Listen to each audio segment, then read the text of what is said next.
las entradas las multiplico. ¿Cómo las voy a multiplicar?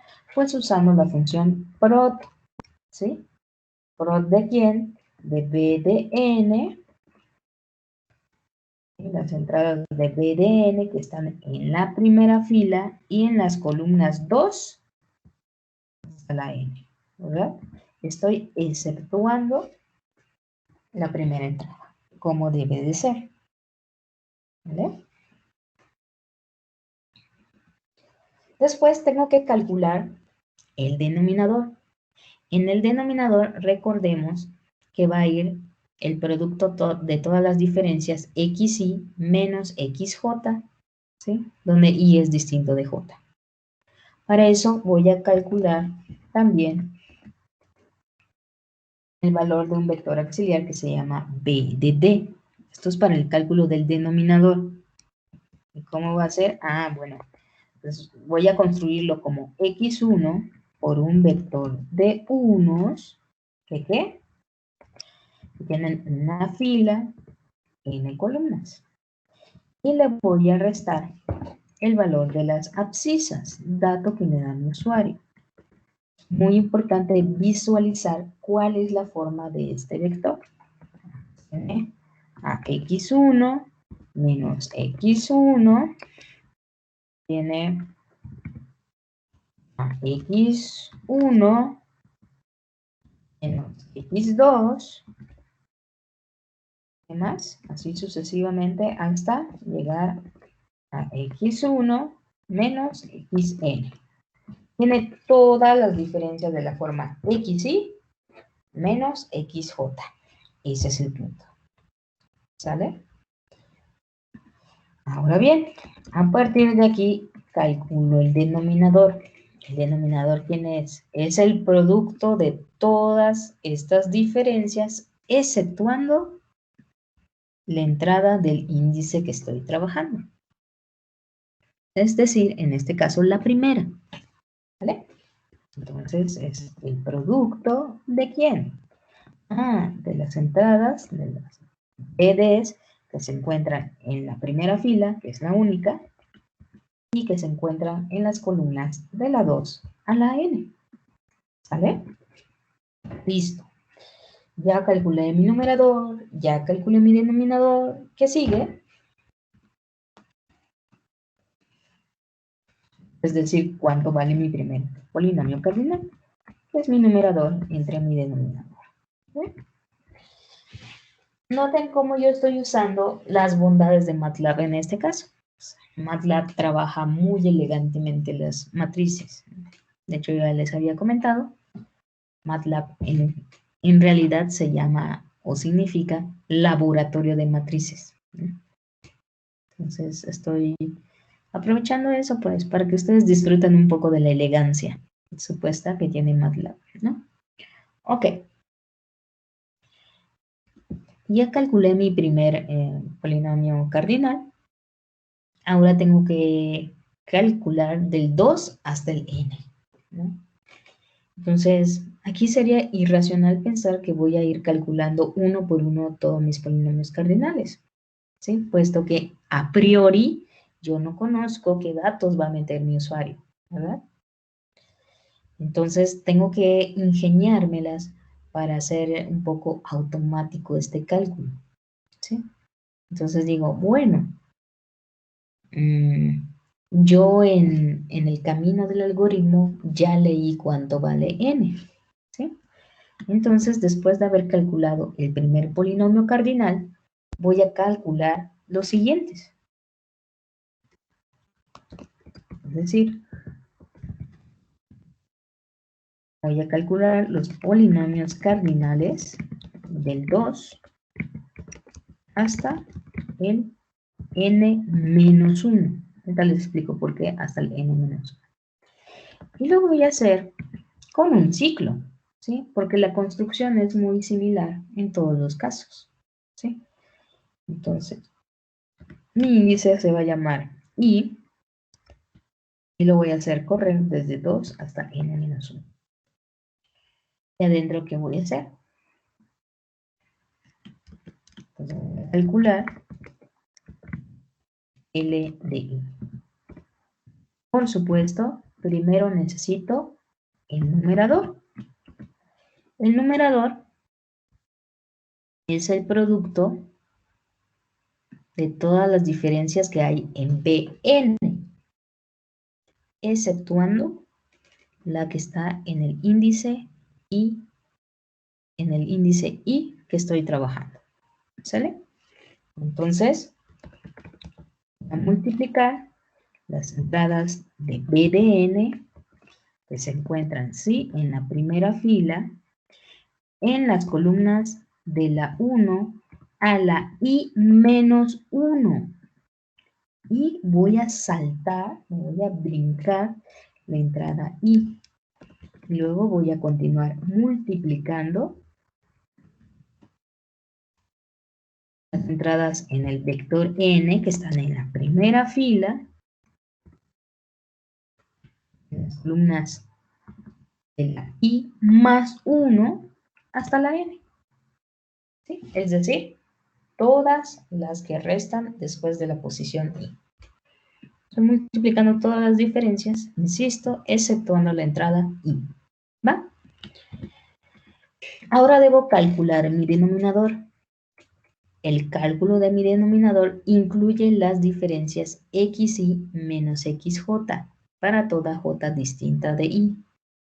¿Sí?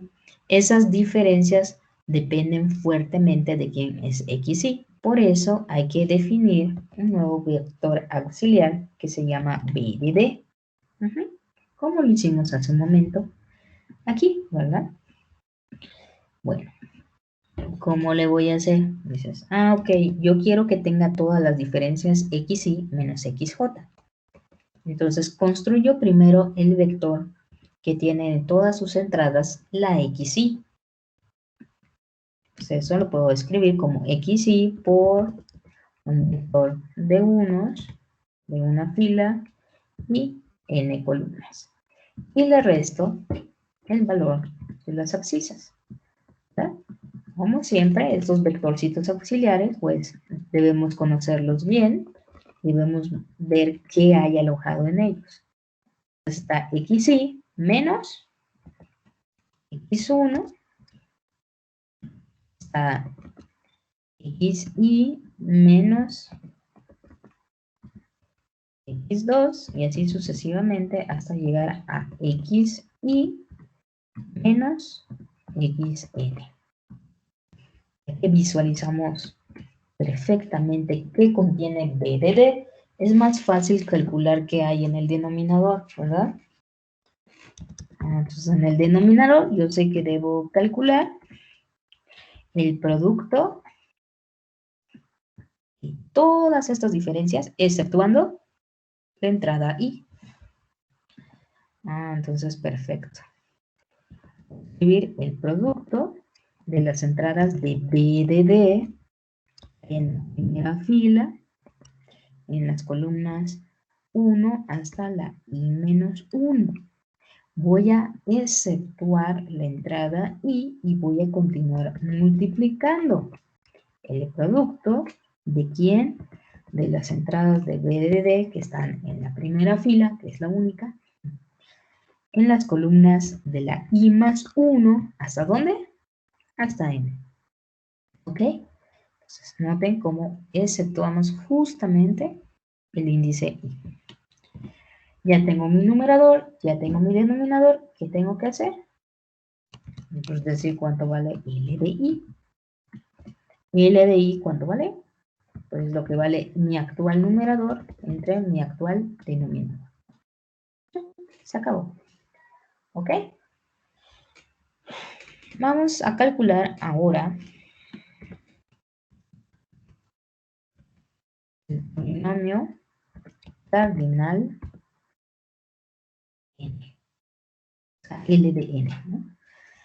Entonces hay que efectuar el mismo procedimiento que hemos hecho. Por supuesto, necesitamos nuestro numerador.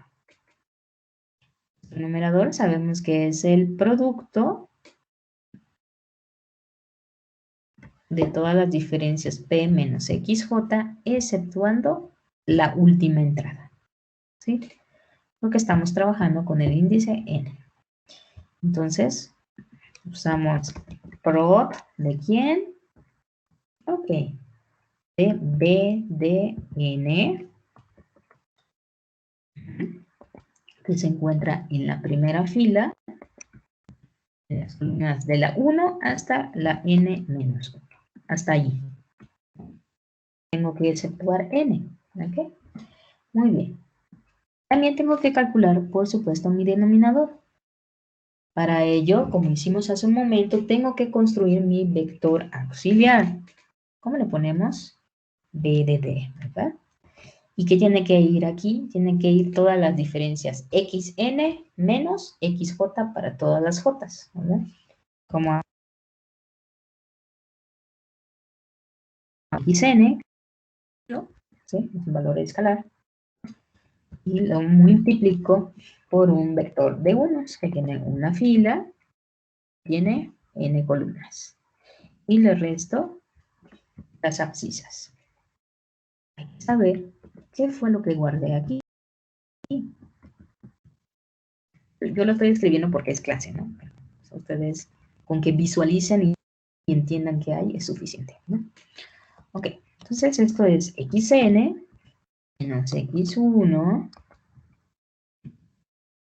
xn menos x2, y así sucesivamente hasta llegar a xn menos xn. ¿Okay? Ese es el vector que yo tengo ahí, ¿vale? Perfecto. Entonces, a partir de él, calculo el denominador correspondiente a este polinomio cardinal. ¿Cómo se calcula? Ah, bueno, pues es el producto de todas las diferencias xn menos xj, donde j no puede ser igual a n. Entonces, voy a multiplicar todas las entradas de la primera hasta la penúltima, ¿no? Entonces, uso la función prod, que multiplica las entradas de un vector, ¿sale? ¿Y qué más? Tomo mi vector auxiliar, b de d, y multiplico las entradas que están en la primera fila, en las columnas de la 1 a la n-1. ¿Okay? Ahí está. Ok. Entonces, ya calculamos los n polinomios cardinales. Vamos a hacer alguna observación para determinar por qué no calculé todos los polinomios cardinales dentro del ciclo for. Bueno, yo estoy usando arreglos y eso tuvo mucho que ver en que se me partiera en 3 casos la situación, ¿sí? Hay que recordar que MATLAB empieza a indexar las entradas de un vector a partir del índice i igual a 1. Es decir, si yo le pongo a MATLAB índice 0, va a fallar, ¿sí? Cuando trate de encontrar la entrada 0 de un vector, va a marcar error. Y cuando yo le ponga entrada negativa de un vector, también va a fallar. Más aún, si yo tengo un vector con n elementos y yo escribo la entrada n más 1, MATLAB se va a volver loco y me va a decir, oye, ¿qué pasa? Yo tengo un vector con n entradas. ¿Por qué me estás pidiendo la entrada n más 1? ¿Sí? MATLAB no funciona bien con eso. Y podría ser una ventaja en algunos casos, porque nos avisa que estamos haciendo cosas incorrectas. O sea, hay otros lenguajes de programación, lenguajes de nivel bajo, como Python, por ejemplo, ¿sí? Que sí maneja indexaciones desde cero y sí maneja indexaciones negativas y mayores que el número de entradas que tiene un vector. Lo hace a través de una fórmula muy específica, pero sí las puede manejar, ¿no? Pero MATLAB no puede hacer eso, ¿sabe? Insisto, en ocasiones podría ser una ventaja que MATLAB no permita ese tipo de índices. En otras ocasiones no. Ok, muy bien. Habiendo recordado eso, vamos a encontrar los índices que se manejan en estos vectores, ¿no? Supongamos que yo trato de calcular el polinomio cardinal L1. Mi índice valdría 1. Y aquí yo estaría llamando a la columna I menos 1. La columna I menos 1 sería 1 menos 1 igual a 0. Entonces, ¿qué va a pasar? MATLAB va a decir, oye, ¿qué pasó? Yo no tengo una entrada 0. Eso no existe. Marca error. Pum. Entonces, por eso yo no pude calcular L de 1, ¿va? ¿Por qué no pude calcular L de n? Bueno, vamos a revisar. ¿Por qué no puedo calcular L de n? Checamos aquí, ¿no? Si yo trato de calcular L de n dentro de este ciclo, mi índice valdría I igual a n. Y en este punto, yo estaría llamando a la columna I más 1, que sería n más 1. Y yo solamente tengo n entradas. ¿Sale? Entonces, ¿qué pasó allá? MATLAB me va a decir, aquí hay un error. Tú me estás pidiendo la entrada n más 1 cuando solamente tengo n. Y marcaría error. Por eso tuve que hacer este cálculo aparte. ¿Vale? Ok. Perfecto. Entonces, ¿qué otra cosa podemos hacer? Pues podemos analizar qué problemas podemos presentar con este índice en mi for. Por i igual a 2, n menos 1. Y dices, ¿tendría algún problema con este tipo de índices? Entonces checas aquí. For lo que va a hacer es incrementar de 1 en 1 el valor de i. Es lo que está haciendo aquí, ¿verdad? Él lo está pasando varias veces. ¿Ok? Entonces, ¿podrá tener algún problema esto? Entonces, chicas, ¿qué pasaría si n vale 2? Bueno, pues si n vale 2, pues mi índice iría de i igual 2 al 1. Y eso no puede ser. Y el índice no puede ir del 2 al 1. Es un ciclo for. ¿Sale?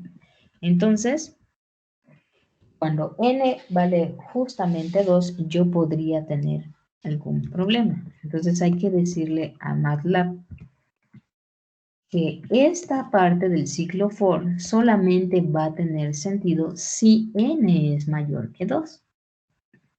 Si n mayor que 2, entonces se ejecuta este ciclo. Si n mayor que 2, se ejecuta este ciclo. Es solamente en esos casos donde va a tener sentido. ¿Sí? Ok, eso es importante considerarlo. Otra cosa que es importante considerar es que solamente podemos empezar a construir polinomios a partir de 2 puntos. Es decir, cuando comenzamos con el polinomio lineal. ¿Sí? Entonces, no tiene sentido meter un único dato. ¿Sí? Nosotros esperaríamos que al menos tuviéramos 2 datos. Eso es importante considerarlo. Ok, muy bien. Entonces ya examiné mis índices, ya vi cuáles son las barreras para calcular todos los polinomios cardinales dentro de un único ciclo y por qué lo tuve que hacer por partes, ¿verdad? Muy bien. Habiendo visto esto, pues ya podemos decir cuánto vale la evaluación. Lo voy a llamar estimación, de hecho, del polinomio de Lagrange en el punto específico P. ¿Sí? Esto lo voy a efectuar con la función producto punto de YL. Recordemos que es el producto punto. Pues tengo dos arreglos, Y y L. Entonces lo que va a hacer es multiplicar entrada por entrada y posteriormente sumar los resultados. Es decir, yo voy a obtener Y1 por L1 más así sucesivamente hasta llegar a yn de ln. ¿Sí?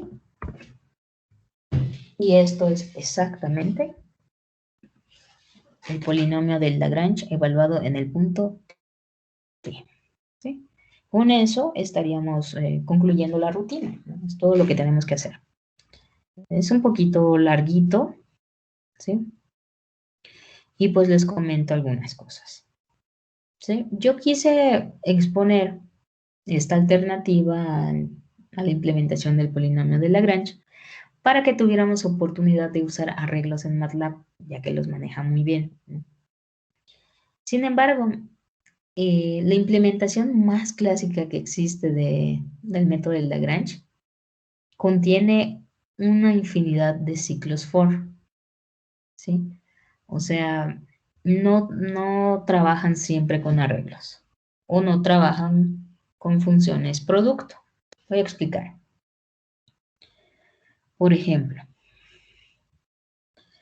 aquí yo estoy usando la función prod, también aquí, ¿no? Pero hay que pensar qué es lo que estoy haciendo. Lo que estoy haciendo al fin y al cabo es multiplicar sucesivamente una secuencia de valores, ¿sí? Ustedes en su curso de programación pues recordarán cómo se hace eso. ¿Qué tendría que hacer allá para calcular ese producto así a patita, sin saber nada?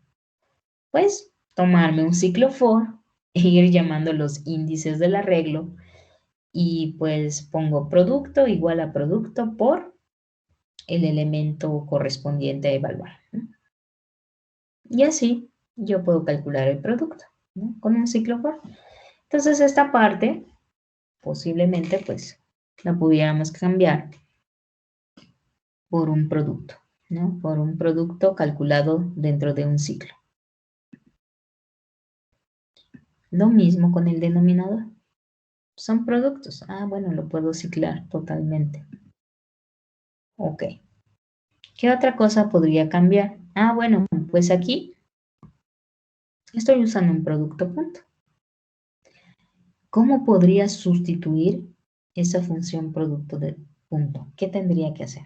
Ah, bueno, pues ¿qué significa el producto punto? Llamar a los vectores, ¿sí? Las entradas de los vectores, multiplicarlas e irlas sumando. Esto también se puede hacer con un ciclo for, ¿no?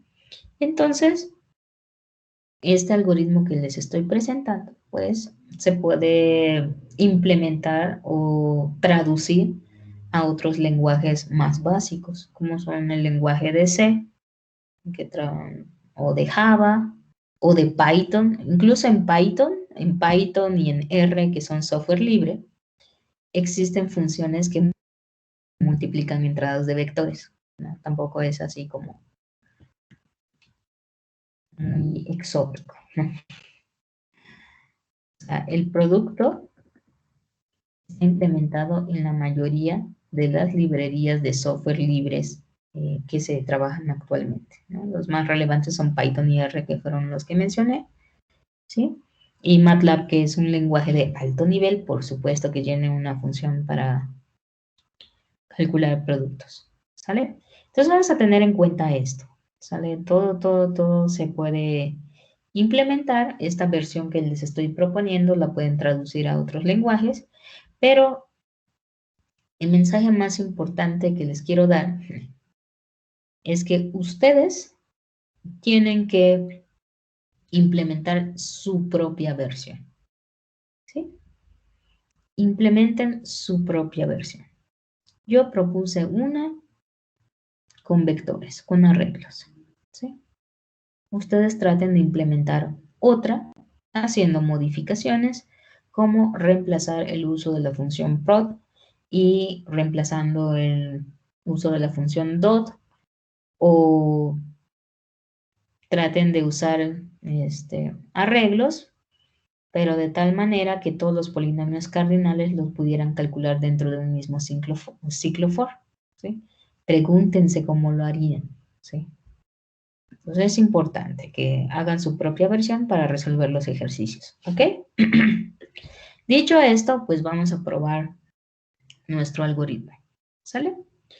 Muy bien. Cosas que tengo que comentar. Aquí usamos un montón de paréntesis y un montón de índices, ¿verdad? Comas, dos puntos, puntos y comas. Entonces no sería sorpresa que hayan errores en la escritura del código. Entonces lo que voy a hacer es lo siguiente. Voy a usar datos para probar la función. Vamos a checar dónde me va a ir a estar marcando errores y lo vamos a ir corrigiendo línea a línea. Sería bueno que ustedes comiencen a hacer una lectura de lo que escribimos para que me ayuden, ¿no? Entonces, yo voy a usar datos que ya tenía aquí. Entonces, vamos a observar bien lo que estamos haciendo.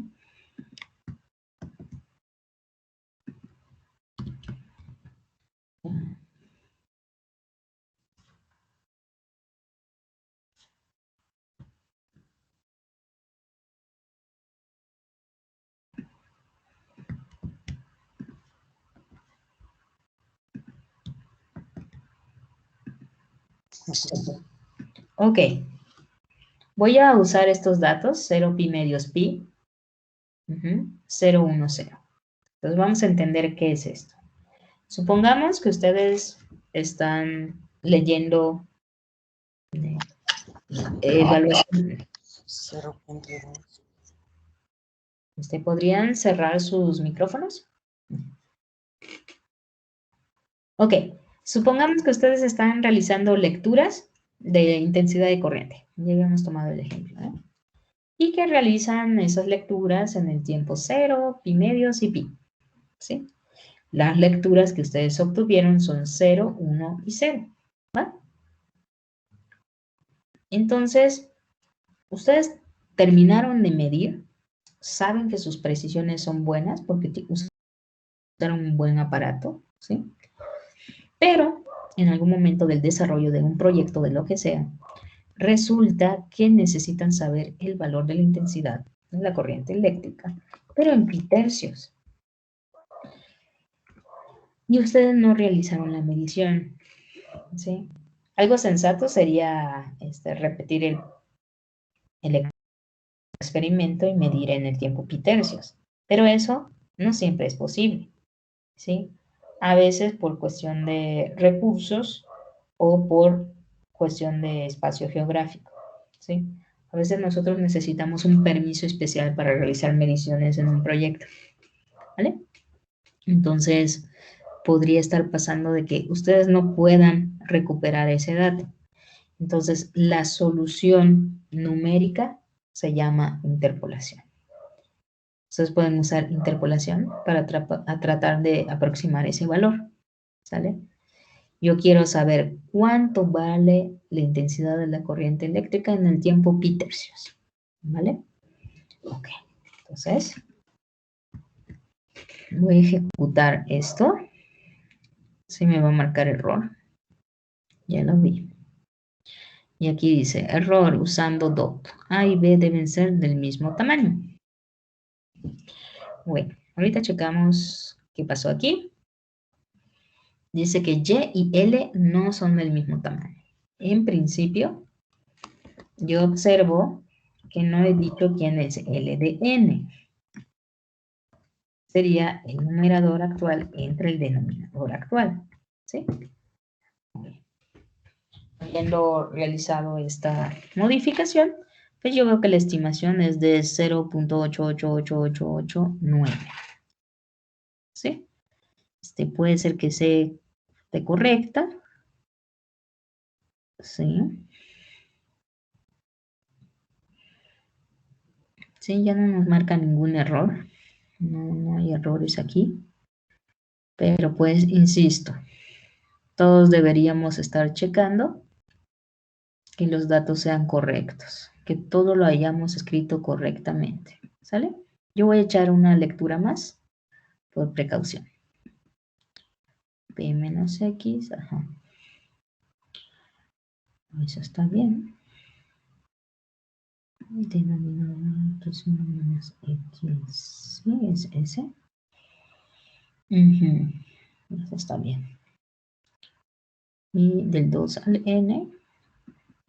Del denominador. Sí, también está bien. L1 numerador entre denominador. Checo aquí. Ok. El numerador se calculó con el vector auxiliar b de n. Eso es correcto. Estos índices también son correctos. B de D, XY, por 1 hasta N menos X. El prod ya usa B de D. Eso está bien. Ajá.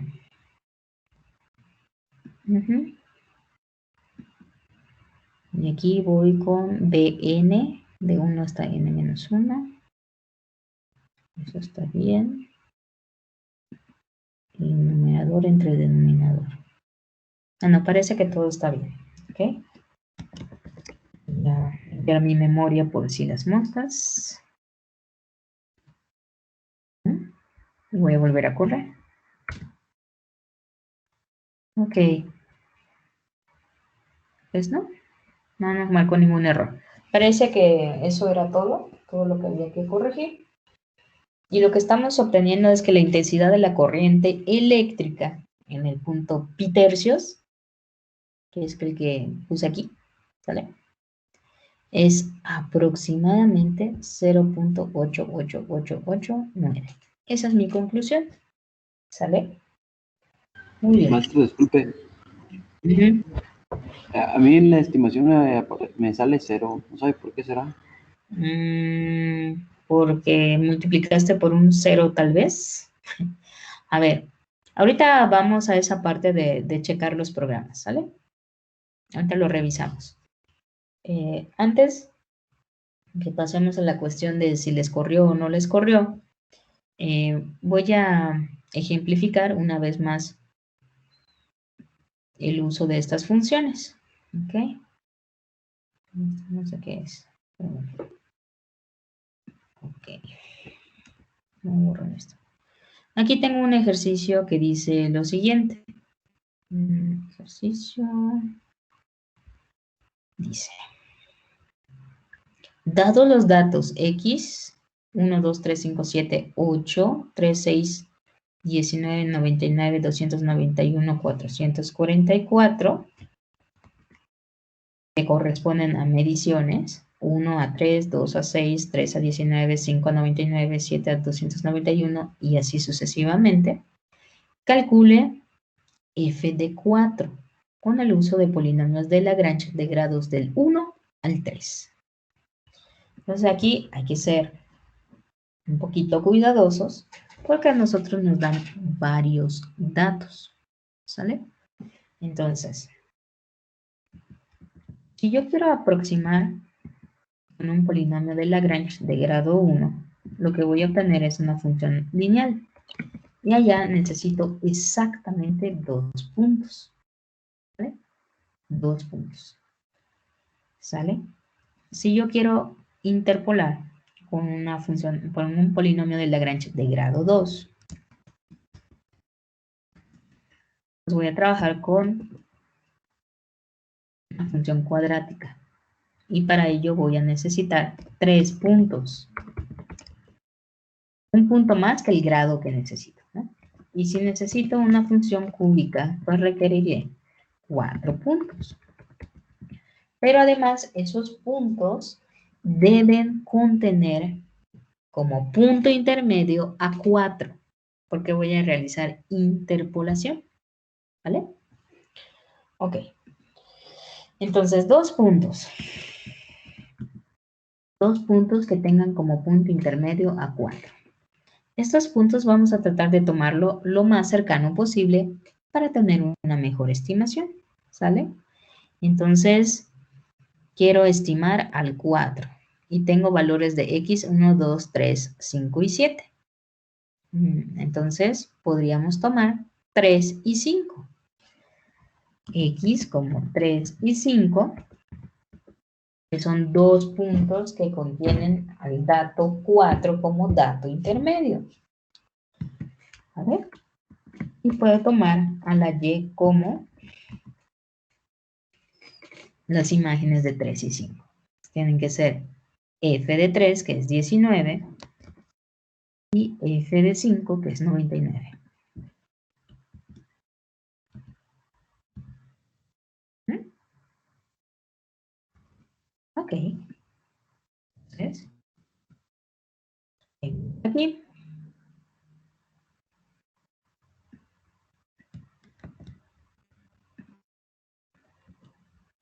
Ujú. Y P, el punto que quiero estimar, o donde quiero evaluar la función, es 4. Corro, no voy a marcar el problema este. ¿Qué hace eso? Muy cochina la memoria. Ok. La estimación que yo obtengo con una función lineal es de 59. ¿Sale? 59. Ok. Tengo esta estimación. Ahora me piden hacer una estimación, pero usando un polinomio cuadrático. ¿Vale? El polinomio cuadrático, pues yo necesito 3 puntos, ¿sale? Entonces tengo 3, tengo 5 y vamos a añadir uno más. No sé, yo voy a poner el 7. Y si pongo el 7 aquí, en la parte de Y, tengo que poner su imagen, que es 291. Me pregunto lo más importante. 4 sigue siendo un dato intermedio. Sí, está entre 3 y 5, ¿verdad? Entonces voy para aquí y añado mis datos. 7 y 291. Necesito 3 puntos. ¿Pudieron ser otros? Sí, posiblemente sí. Pude haber elegido otros siempre y cuando cumplan la condición de que 4 es un dato intermedio. En esta ocasión, mi estimación es de 45. ¿Sí? Las estimaciones son diferentes porque estoy usando funciones interpoladoras diferentes. Muy, muy importante. Ok. Otra cosa. Vamos a ver. Necesito ahora usar una función cúbica, un polinomio cúbico, ¿no? Entonces necesito 4 datos. A esto que tengo aquí le voy a añadir un dato más, ¿sí? Pues tengo el 3, el 5 y el 7, ¿sí? Entonces, si yo quiero equilibrar como los datos que tengo, pues lo más sensato sería tener tantos datos a la derecha como tantos datos a la izquierda, ¿no? Digo, en este caso que puedo hacerlo, ¿no? Entonces tengo el dato 3, 5 y 7. Yo quisiera añadirle uno más. Le voy a poner el 2. 2, 3, 5 y 7 sería mi vector X. Y al vector Y le tengo que añadir la imagen de 2, 6. Voy a trabajar 6, 19, 99 y 291. ¿Sí? Estos dos datos los tengo que añadir aquí.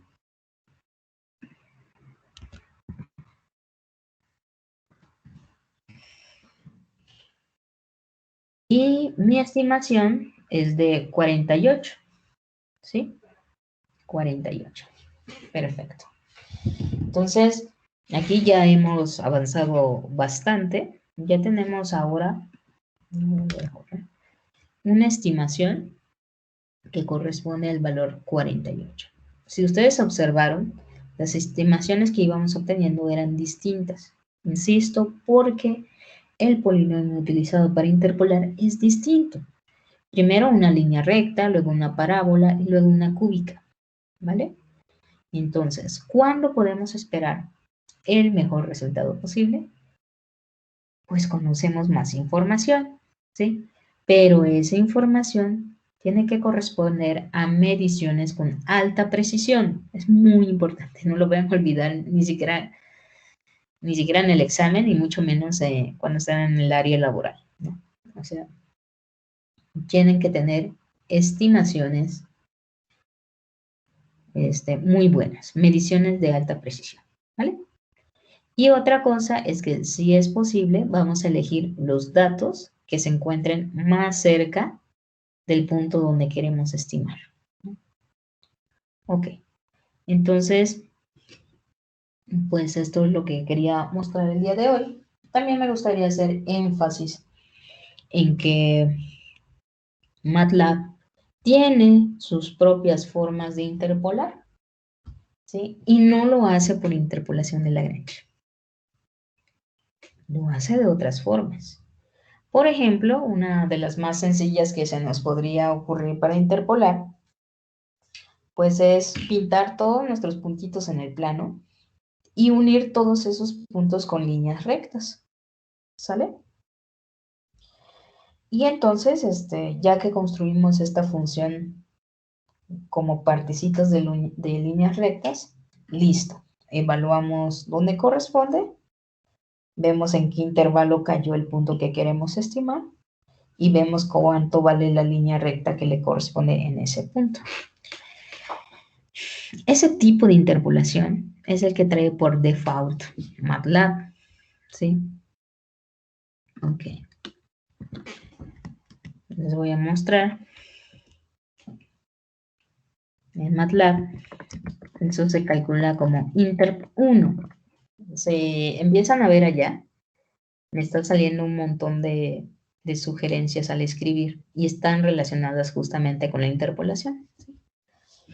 Entonces, MATLAB me va a pedir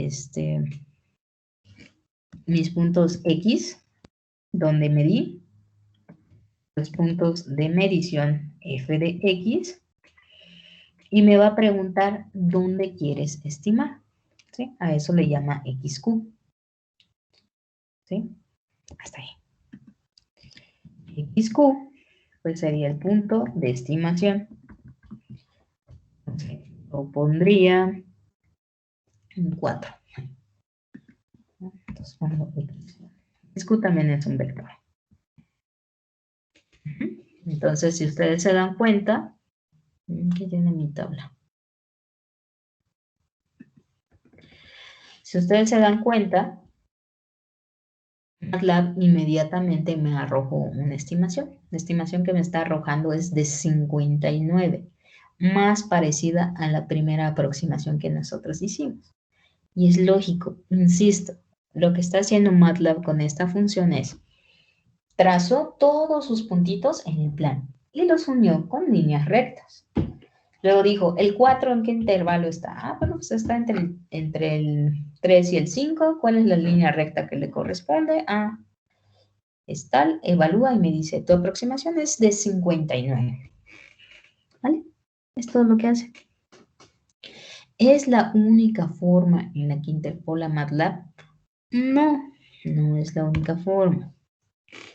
Si se dan cuenta, al escribir aquí me pone método, ¿no? Me dice, pues MATLAB tiene muchas formas de interpolar. Por ejemplo, trazando una cúbica cada cierto número de puntos. Cada 4 puntos te va a trazar un polinomio cúbico. Trazar la línea recta, que es la de default, ¿sí? La máxima. Bueno, aquí dice máxima, pero es máxima. Allá lo que va a hacer es decir, ok, me estás preguntando por el 4. ¿Qué número está más cerca del 4? ¿El 3 o el 5? Pues en este caso da lo mismo, ¿no? Supongamos que elige el 5. Entonces lo que va a decir, en el 5 la función vale 99. Entonces me va a decir, ok, la estimación para 4 es 99. Hay otros métodos como el más cercano. Bueno, ese que mencioné, ¿no? Vamos a ver. El next. El next va a decir, ok, ¿cuánto vale la estimación en 4? Ok, va a checar. El 4 está entre el 3 y el 5. Entonces va a tomar al superior, que es 5, y te va a decir cuánto vale ahí, ¿no? Otra forma es el previous. El previous va a ser lo contrario. Va a checar el punto anterior y allá te va a dar la estimación. Bueno, hay muchas formas. Tan solo tienen que escribir interp 1 en MATLAB.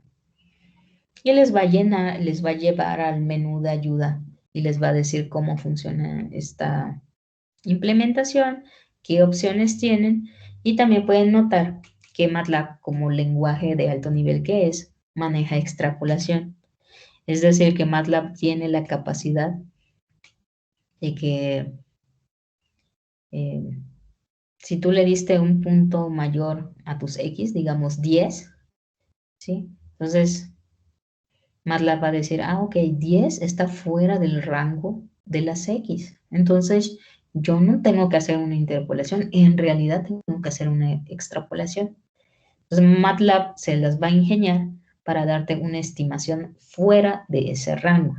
Solamente si le escribes esta opción de extrapolación. Si no, no la da. ¿Vale? Por ejemplo,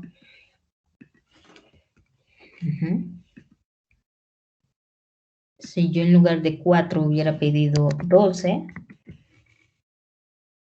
¿sí? MATLAB se da cuenta, ok, 12 está fuera del rango. No te puedo interpolar, ¿no? Entonces le dicen, no es un número.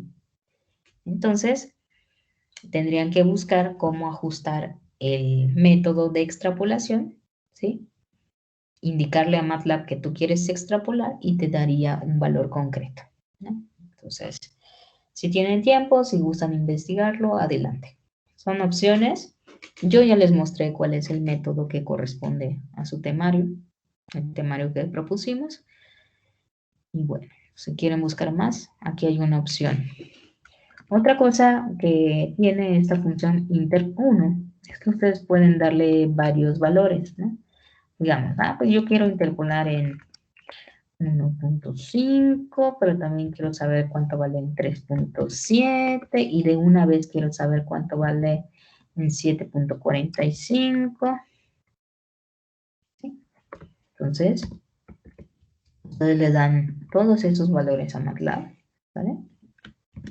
Y le va a decir, aplican estos valores y le dices, ok, entonces en 1.5 estimamos el valor de la función en 0.045 por 10 a la 3. ¿No? En 3.7 te lo estimamos como 0.47 por 10 a la 3 y en 7.45 tu función vale aproximadamente 3.5985 por 10 a la 3. Es decir, que puedes calcular estimaciones simultáneamente. ¿Sale? Por supuesto que MATLAB es muy bonito, muy cómodo de utilizar. ¿Sí? Si quieren indagar, adelante. Otras funciones que tiene MATLAB es que, por ejemplo, puedes cambiar interp1 por interp2 y sería capaz de interpolar en el espacio. ¿Sale? Eso es una bondad muy bonita. Entonces, quieren explorar, adelante. Hay muchas opciones. Ok. Ahora vamos a hacer lo siguiente. No nos queda mucho tiempo realmente. Pero lo que voy a hacer es imprimir en PDF la clase y se las paso para que ustedes puedan revisar qué no escribieron bien, si les falta un punto y coma, etcétera, ¿sí? Se los voy a pasar. Lo checan con cuidadito por cuenta propia, ¿sale? Y les voy a dejar un ejercicio.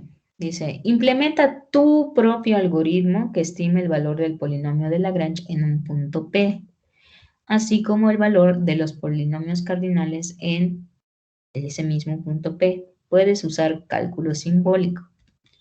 Ok. Yo estoy dejando abierta la posibilidad a que ustedes implementen un algoritmo que de hecho les devuelva el polinomio cardinal uno por uno o incluso el polinomio total con cálculo simbólico. Es interesante y es útil cuando ustedes interpolan con 3 datos, 4 datos, pero ya cuando empiezan a interpolar sobre 5 datos, no, se vuelve súper aparatoso, se va a llenar la memoria, se va a hacer lento, ¿sí? E incluso la presentación que les va a exhibir MATLAB podría ser de baja calidad, ¿sale? Se reduce tremendamente la calidad cuando ustedes trabajan con muchísimos datos usando cálculo simbólico. Pero aquí está abierta la posibilidad de que ustedes experimenten, traten de producir su polinomio de Lagrange, pero recuerden que va a ser interesante solamente cuando tengan pocos datos, ¿sí? Bueno, en general la tarea es que cada quien implemente su propio algoritmo, ¿sí?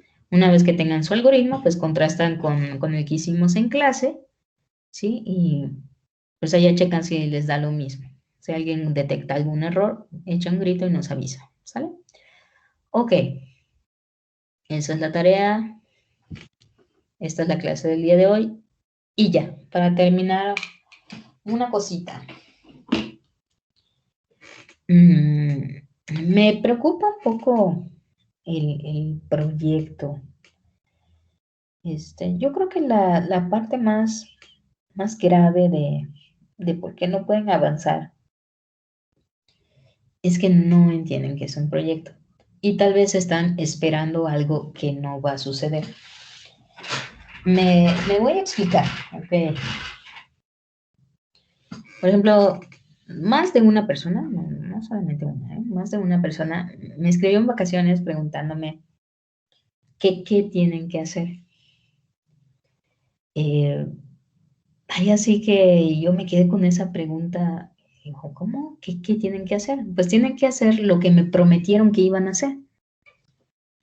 Recuerden, se los expliqué el primer día.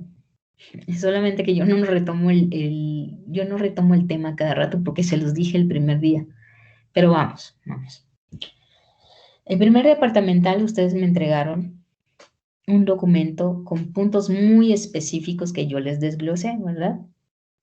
Que en particular contenía el objetivo, su cronograma, objetivos específicos y un árbol de preguntas, ¿verdad? ¿Con qué propósito les pedí eso? Con el propósito de que ustedes hicieran un plan de ejecución de proyecto. Entonces, en principio, el objetivo general les está diciendo qué es lo que tienen que hacer. Ustedes se marcaron la tarea. Ese es el punto interesante. Que ustedes mismos me han dicho qué es lo que quieren lograr. Entonces yo no entiendo por qué luego vienen las preguntas de maestra, ¿qué debo de hacer? Pero si ustedes me dijeron, ¿ok? Yo planteé el problema. El problema es simular o inventar un prototipo de algo que se moviera de un punto A a un punto B. ¿Cómo? Ese cómo ustedes lo ponen. Yo puse una glosa de proyecto, ¿sí? Que mencionaba algo de diagramas de Voronoi. Es una glosa para ejemplificarles qué me tenían que entregar, ¿no?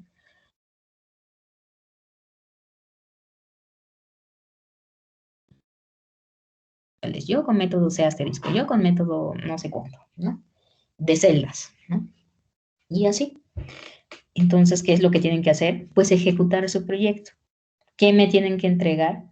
Pues evidencias de que cumplieron sus objetivos. ¿Cómo les voy a calificar?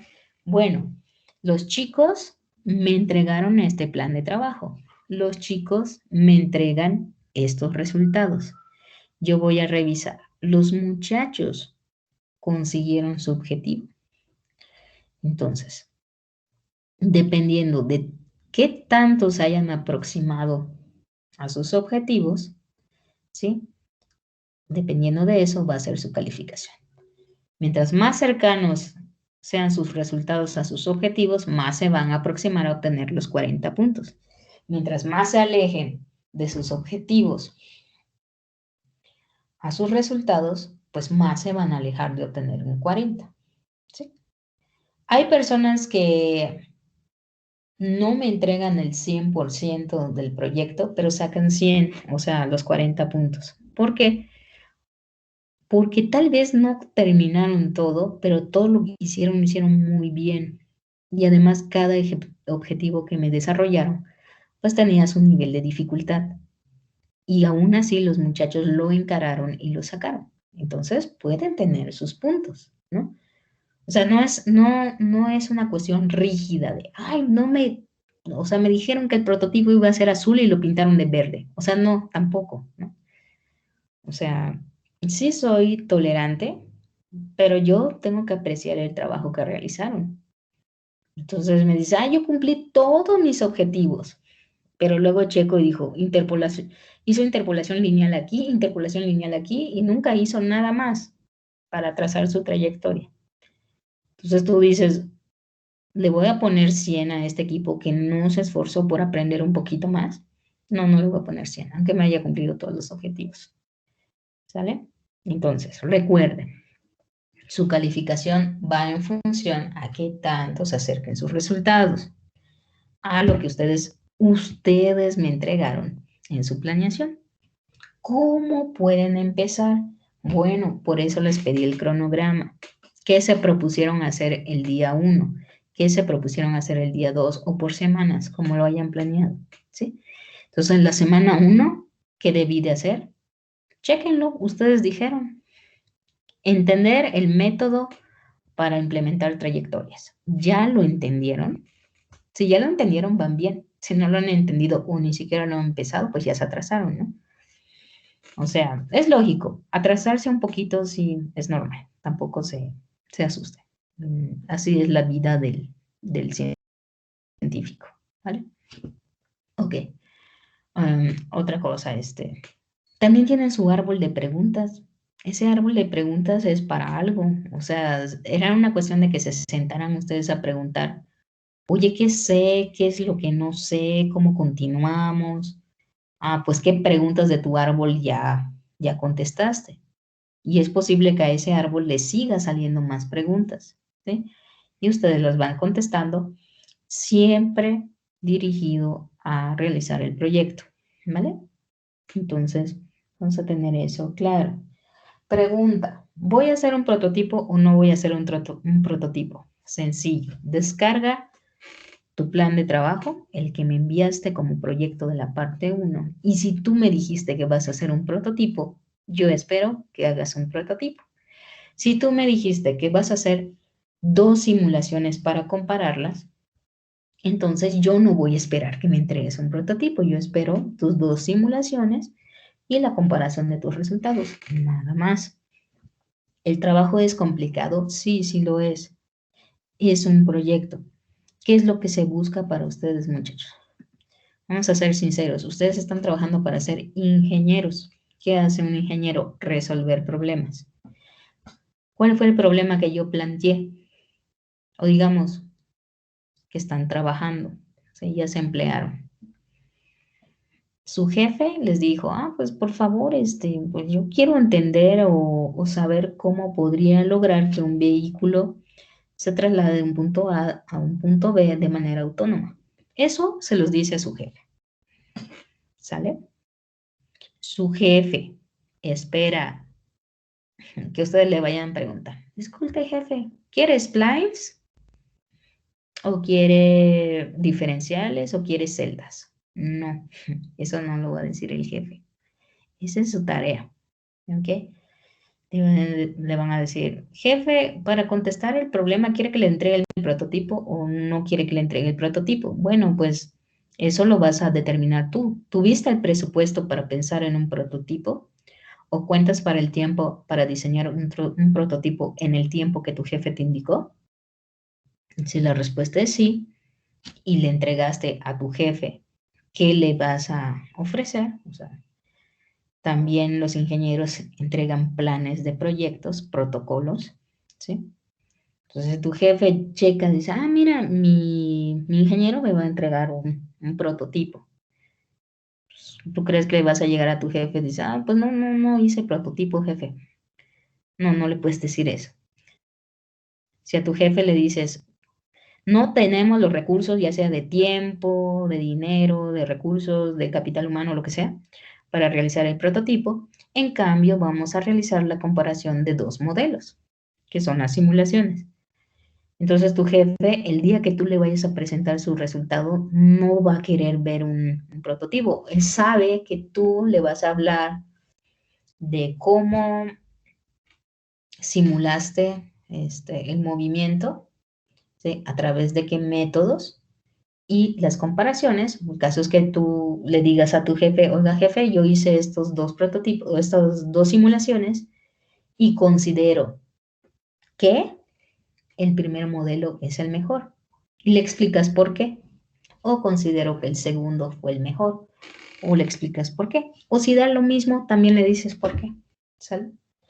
Entonces, chicos, cuando se pregunten qué tengo que hacer, tienen que ir a consultar el plan que me entregaron. ¿Que puede sufrir modificaciones? Sí, sí puede sufrir modificaciones. Muchas veces las cosas no salen tal cual las esperábamos, ¿sí? Pero tienen que esforzarse por cumplir los objetivos que se plantearon, ¿sale? Entonces, mientras más objetivos parecidos tengan en su plan de proyectos y que sean coherentes con sus resultados, pues más calificación van a obtener, ¿sale? Entonces, por favor, chavos, pues allá si a alguien no les queda claro algo, pues, no sé, yo creo que la mejor manera en la que pueden trabajar es como tipo seminario. Ok, vamos a ver. Supongamos que alguien se propuso 6 objetivos, ¿sí? Y que en su equipo tienen 6 integrantes. Una forma de hacerlo, una forma de trabajar, es que digan, ok, el objetivo 1 y 2 lo va a trabajar Luis y Paco, ¿no? El objetivo 3 y 4 lo van a supervisar o lo van a atender Amando, Melissa y Jessica, ¿no? Y el 5 y 6 lo van a tener bajo supervisión, bajo su mando, eh, Paco y Luis, no sé, ¿no? Entonces dices, ah, ok, entonces ya dividieron el trabajo. Ellos, por parejas, pueden liderar una sección del proyecto, pero deben haber días como los martes y los viernes en que ustedes se deben de reunir y hagan un tipo de seminario. Ok, hoy va a exponer Paco y Luis sus avances.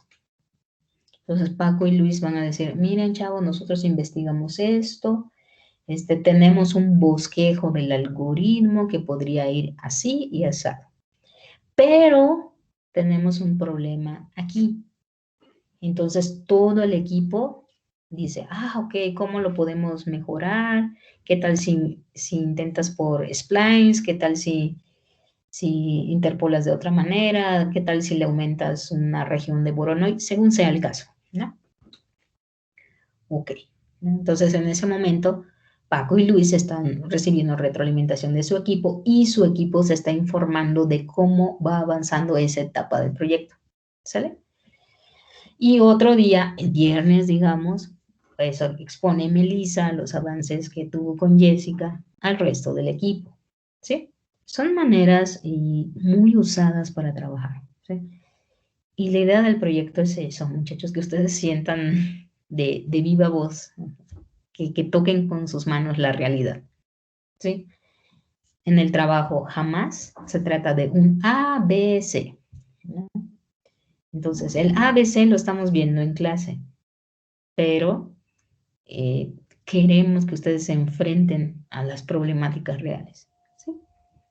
Entonces, también hay que tener confianza en ustedes. Yo creo que a veces falta, no sé si en este grupo o en otro, pero no, como que no confían en que lo pueden hacer. Sí, sí, sí lo pueden hacer. Y que me pueden preguntar, sí, sí me pueden preguntar, incluso si me avisan con tiempo, algún día pueden hacer una exposición de sus avances y me invitan a su reunión virtual. Y yo ya también veo lo que están haciendo, me platican sus avances y yo les doy mi opinión, ¿sale? Si van muy bien, si van muy mal o de plano no tienen ni idea, ¿sí? Pero tampoco es para que se asusten, muchachos. A mí me preocupa que a veces como profes los engañamos que todo es perfecto. La verdad es que no es así, ¿sí? Sobre todo en ese tipo de trabajos reales. Híjole, casi todo es intento esto y no funcionó, intento lo otro y tampoco funciona y a la décima encuentras algo que te funciona. Es así. Por eso sus equipos son tan grandes, ¿sale? Aprovechen sus recursos humanos. Son 6 personas. Chequen qué cualidades tienen, si saben programar o no saben programar. Y yo les recomiendo muchísimo la estrategia de los seminarios. Divídanse sus objetivos por pares, por ejemplo, y expónganse a ustedes mismos. Eso les va a revelar si realmente entendieron las cosas o no, ¿sí? Y si a veces, pues yo que no era buena para programar, pues digamos que le expuse un problema que tenía, que, no sé, Paquito en un segundo vio, dijo, pues fíjate que todo lo que tienes está allá, está bien. Solamente que en lugar de X pusiste Y, cosas así, ¿no? Entonces hay que aprovechar, hay que trabajar bien y hay que aprender a trabajar. El trabajo en equipo es sustancial allá afuera, ¿sale? Afuera más que en ningún otro lugar, ¿sale? Ok, chavos. Entonces, eso es todo por el día de hoy. Ya quedé, les paso cuando termine mis clases. Hoy termino hasta las 3:30. Por ahí de las 3:30 imprimo el PDF de la clase y se los comparto en el chat general del curso, ¿sí? Aquí en Teams. Si alguien no le ha dado su algoritmo, cheque paso por paso qué falló. E insisto, traten de hacer su propio algoritmo su propia versión de algoritmo de Lagrange, ¿vale? Tienen tiempo, revisen en MATLAB qué otras curiosidades les brinda sobre interpolación, ¿sale? Eso sería todo por el día de hoy. Muchas gracias. Nos vemos el jueves. Y ánimo con su proyecto, muchachos. El trabajo es arduo, muy arduo, pero vale la pena. Es lo que necesitan para irse a trabajar, ¿sale? Muchas gracias. Nos vemos el jueves. Hasta luego, maestro. Hasta luego. Sale, maestra, hasta luego. Hasta luego, maestro.